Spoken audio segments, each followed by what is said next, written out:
So I think artificial intelligence is going to be a big thing this year. I mean, we saw it grow exponentially last year.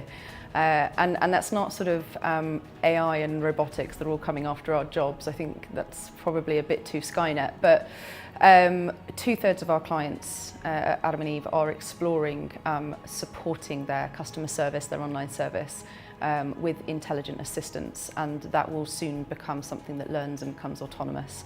And I think that's quite a good representation of the industry as a whole and beyond just retail actually.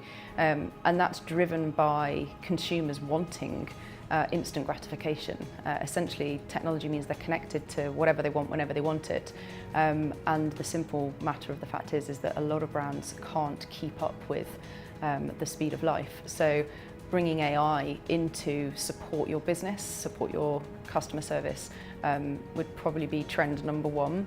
And then I think things like augmented reality are going to become less of a fad this year and become something that provides more of a purpose, especially with providers like Blipper opening up their SDK, so giving brands access to services rather than having to build everything from scratch. And I think we'll still see a steady rise in virtual reality as well, giving more meaning to experiences and more meaning to storytelling. That'll be slightly slower because of the adoption on headsets, but I would expect to see that as something that brands should start considering, even if they're not necessarily going to adopt it this year, they should be ready to do so next year. For this year, for brands that haven't already started speeding up their service, essentially one of the big things that we all need to be aware of is moving from just customer service to VIP service, and it's centered around the consumer's needs, their missions, their moods, whatever it might be.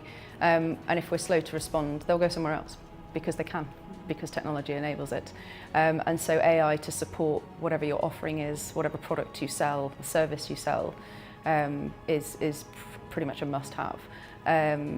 But I think also aiding how you learn, how you gather insight, how you gather data from doing those things is a sensible approach, because essentially if you get the service and the sort of transactional bit buttoned down and that feels good, and then you follow up with, did you like that? You know, the transaction's the beginning of the journey, the beginning of the relationship, and just keep using intelligent systems to map all that data together. Very soon you have a rich tapestry of insight, which means that you can better serve your customer by knowing, and then to my point about sentient retail, predicting what it is that they might want before they've expressed their desire.